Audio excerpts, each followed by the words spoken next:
الله وبركاته نحمده ونصلي على رسوله الكريم أما بعد أعوذ بالله من الشيطان الرجيم بسم الله الرحمن الرحيم أرأيت الذي يكذب بالدين فذلك الذي يدعو اليتيم ولا يحض على طعام المسكين صدق الله العظيم۔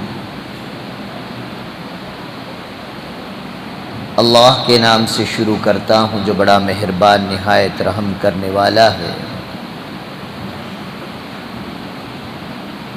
ارأیت الذی یکذب بالدین، کیا تم نے اس شخص کو دیکھا جو روز جزا و سزا کو جھٹلاتا ہے؟ فذلک الذی یدعو الیتیم، سو وہ شخص ہے جو یتیم کو دھکے دیتا ہے۔ ولا يحض على طعام المسکین، اور محتاج کو کھانا دینے کی ترغیب نہیں دیتا۔ ان تین آیتوں میں سے کل دو آیتوں کا تقریباً تفسیر آپ کے سامنے پیش کی گئی۔ اس سورہ کی شان نزول بیان کیا گیا کہ اللہ تعالیٰ نے یہ آیتیں کب نازل فرمائی۔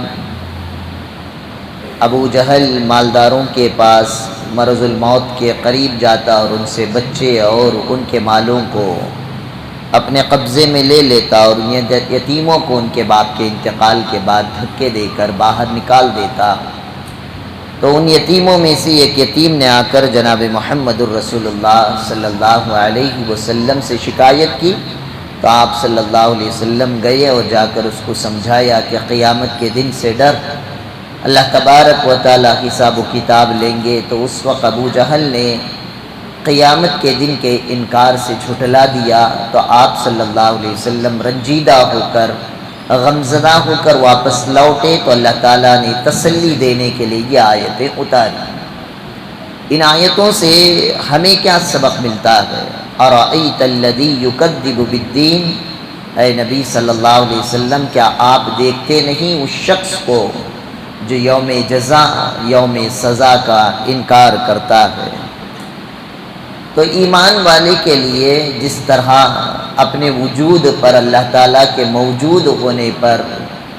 جس طرح یقین ہے، ایسے ہی ایمان والے کا یقین مرنے کے بعد کی زندگی پر، حشر کے دن پر، حساب و کتاب والے دن پر ہے۔ اس عقیدے کو مضبوط کرنے کے لیے اللہ تعالیٰ نے ہر نماز کی ہر رکعت میں سورہ فاتحہ پڑھنے کا حکم دیا، اور سورہ فاتحہ کی تیسری آیت یہ ہے مالکی یوم الدین، کہ بدلے کے دن کا اللہ تبارک و تعالی مالک ہے۔ بدلے کا دن کیا ہے؟ اچھے اعمال کا بدلہ اللہ تعالی اجر اور جزا کی شکل میں عنایت فرماتے ہیں، برے اعمال کا بدلہ انسان کو سزا کے طور پر اللہ تبارک و تعالی عنایت فرماتے ہیں۔ اور اس آیت میں غور کرنے والی بات یہ ہے کہ اللہ تبارک و تعالی حشر کے میدان میں بحیثیت جج نہیں جلوہ افروز ہوں گے، بحیثیت مالک ہوں گے۔ جج کے لیے کچھ ٹرمز اینڈ کنڈیشنز ہوتے ہیں کہ گواہی دلائل جو پیش کریں، ان گواہ دلیل اور ثبوتوں کی بنیاد پر جج فیصلہ کرتا ہے۔ لیکن مالک جو ہوتا ہے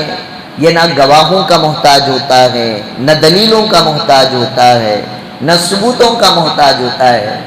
سارے گواہ مجرم کے خلاف ہوں، سارے ثبوت مجرم کے خلاف ہو، ساری دلیلیں مجرم کے خلاف ہو، تب بھی اللہ تبارک و تعالی مالک ہیں، وہ چاہے تو اپنے بندے کو معاف کر سکتے ہیں۔ تمام قرآن مجید کا خلاصہ یہ ہے، بندہ اگر کوئی گناہ کرے، اللہ چاہے تو بندے کے ہر گناہ کو معاف کر دیں گے، لیکن یہ گناہ ایسا ہے جس کو اللہ تعالیٰ چاہ کر بھی معاف نہیں کریں گے، اور وہ کون سا گناہ ہے؟ شرک کا گناہ۔ ان اللہ لا یغفر ان یشرک بہ ویغفر ما دون ذلک لمن یشاء، اللہ تبارک و تعالیٰ ارشاد فرماتے ہیں کہ میں جس بندے کے جس گناہ کو چاہ کے معاف کر سکتا ہوں، لیکن شرک ایک ایسا گناہ ہے اللہ تعالیٰ چاہ کر بھی معاف نہیں کریں گے جب تک انسان اپنے شرک پر بذات خود توبہ و استغفار نہ کر لے۔ اللہ تعالیٰ سے امید رکھیں، ہر انسان چاہے انجانے میں کبھی شرک ہو گیا ہے تو 2 رکعت توبہ کی نماز پڑھ کر اللہ تعالیٰ سے توبہ استغفار کریں۔ یہ رحمت کا عشرہ چل رہا ہے، اللہ تبارک و تعالیٰ اپنی رحمت کے برکت سے ہمارے گناہوں کو معاف کر سکتے ہیں۔ اور اسی طرح حشر کے میدان کے متعلق ہمارا عقیدہ یہ رہنا چاہیے کہ حشر کا میدان جہاں پر قائم ہوگا اللہ تعالیٰ عدل و انصاف کریں گے، حتیٰ کہ حدیث پاک میں ارشاد فرمایا گیا ایک سینگ والی بکری ایک بغیر سینگ والی بکری کو اگر مارتی ہے اور اس بے سینگ والی بکری اگر اللہ تعالیٰ سے شکایت کرتی ہے تو اللہ تعالیٰ اس سینگ والی بکری سے بھی حساب و کتاب لیں گے، جبکہ ہمیں معلوم ہے جانوروں سے کسی طرح کا حساب و کتاب نہیں ہوگا، لیکن اللہ کے نبی صلی اللہ علیہ وسلم امت کو یہ بتانا چاہ رہے ہیں کہ منہ نہ ہونے والا جانور جس کی زبان نہیں ہوتی، جو بات نہیں کر سکتا،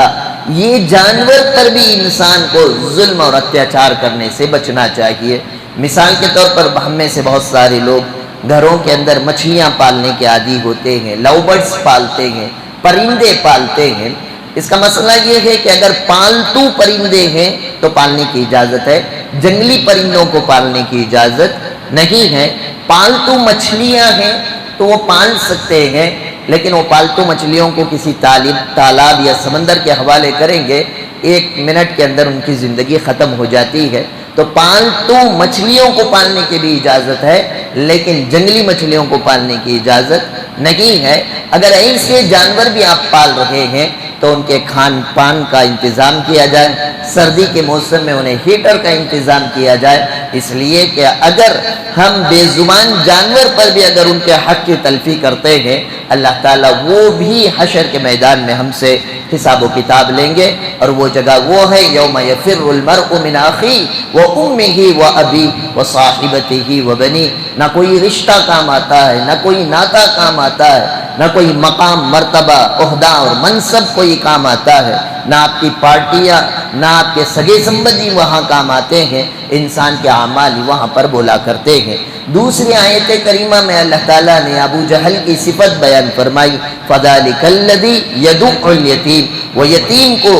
دھکا دیتا ہے، اور اس امت کو حق اللہ تعالیٰ نے اس آیت کے ذریعے سے حکم دیا یتیموں کا حق ادا کیا کرو۔ ہر خاندان میں ایک نہ ایک کوئی یتیم تو ہوتا ہے، لیکن پہلی بات یہ ہے کہ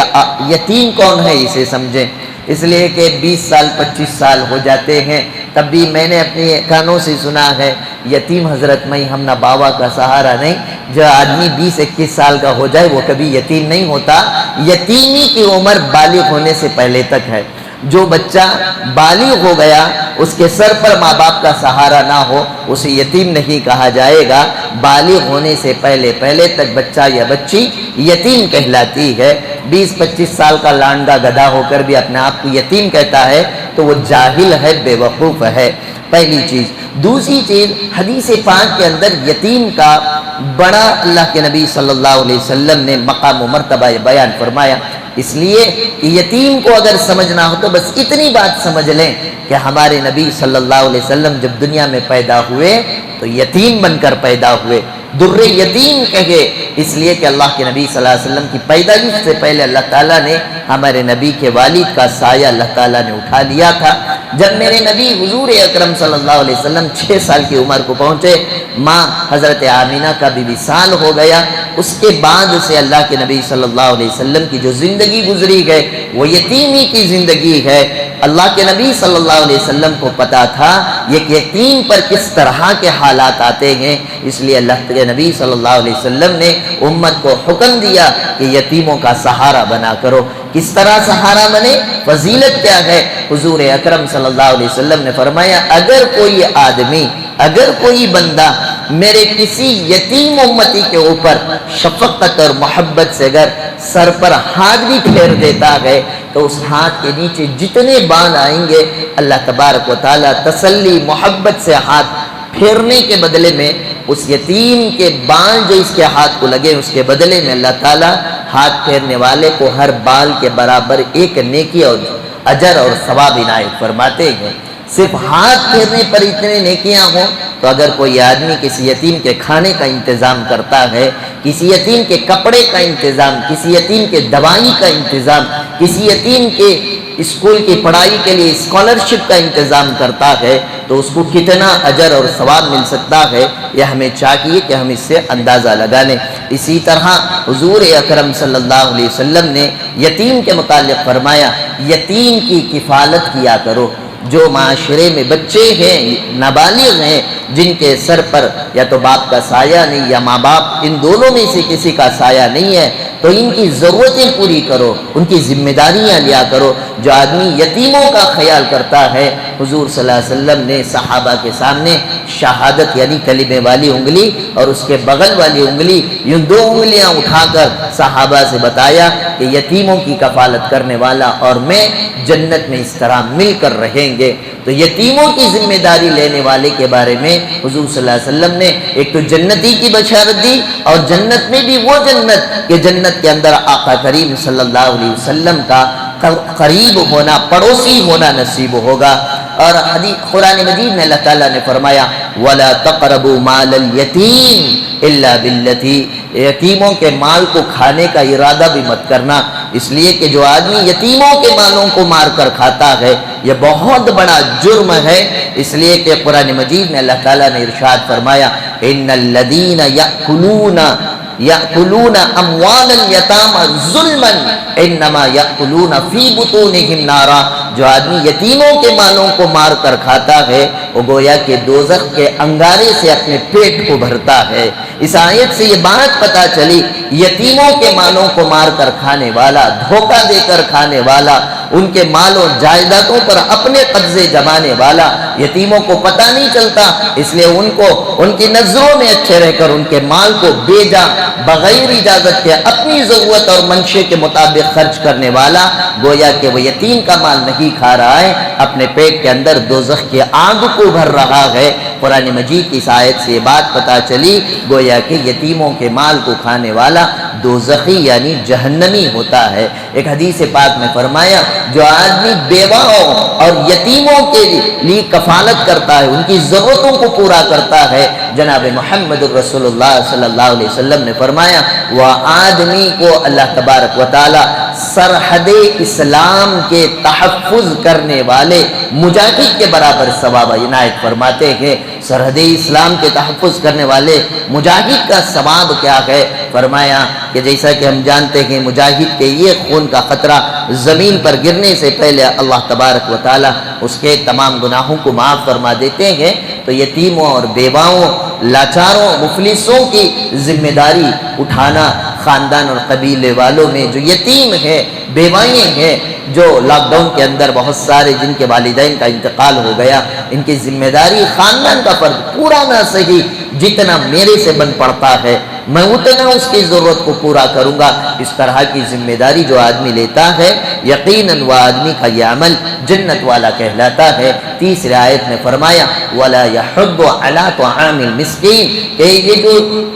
ابو جہل تھا یہ نہ ہی مسکینوں کے کھانے کے لیے ترغیب کی بات کرتا تھا۔ ایک تو یہ ہے کہ دوسری آیت سے ہمیں سبق ملا اگر تمہارے پاس مال ہے تو تم اپنے مال سے بہتر یہ ہے کہ یتیم پر خرچ کرو، اگر تمہارے پاس مال نہیں ہے تو کم از کم جو آدمی مالدار ہے جس کے پاس مال ہے اس کے پاس جا کر یتیموں کی، بیواؤں کی کفالت اور ذمہ داری لینے کے لیے اسے ترغیب دلائی جائے۔ جب وہ آدمی تیار ہو جائے تو اسے بتا دیا کریں کہ دیکھو فلاں گلی کے اندر، فلاں گھر کے اندر ایک یتیم بچہ رہتا ہے، وہ ہاتھ نہیں پھیلاتے ہیں لیکن ان کی زندگی بہت تنگ دستی سے چل رہی ہے، آپ ان کی کفالت کر دیں، آپ ان کی ذمہ داری ادا کر دیں۔ تو حضور اکرم صلی اللہ علیہ وسلم نے فرمایا آپ کی ترغیب دلانے پر، آپ کی بات چیت کی بنیاد پر اگر کوئی آدمی کسی یتیم کی ضرورت پوری کرتا ہے تو پورے کرنے والے کو جتنا اجر اور ثواب ملتا ہے، ترغیب دلا کر اس کام کے لیے ابھارنے والے شخص کو بھی اللہ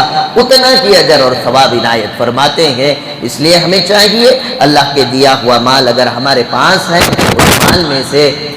اللہ تعالیٰ نے قرآن میں فرمایا فی اموالہم حق للسائل والمحروم کہ جن کو ہم نے مال دیا ہے تمہارے مالوں کے اندر یتیم بیوہ ضرورت مند کفالتوں کے مال کو بھی اللہ نے تمہارے مال میں چھپا کے رکھا ہے. ہمارے اپنے مال میں سے جیسے اپنی ضرورت کے لیے اپنے گھر والوں کے لیے اپنے رشتہ دار اور خاندان قبیلے والوں کے لیے ہم اپنے مالوں کو خرچ کرتے ہیں اسی میں سے ایک حصہ یتیموں کے لیے بیواؤں کے لیے ضرورت مندوں کے لیے اور بہت سارے جو بیمار ہیں جن کے پاس علاج اور معالجے کے لیے پیسے نہیں ہوتے ہیں اس علاج اور معالجے کے لیے اپنے مال میں سے کچھ حصہ نکالا کریں. انشاءاللہ اللہ تبارک و تعالیٰ اس کا بہترین بدلہ اجر اور ثواب ہمیں عنایت فرمائیں گے. اللہ تعالیٰ سے دعا ہے اللہ تبارک و تعالیٰ ساری امت مسلمہ کو کہنے سننے سے زیادہ عمل کی توفیق عطا فرمائے.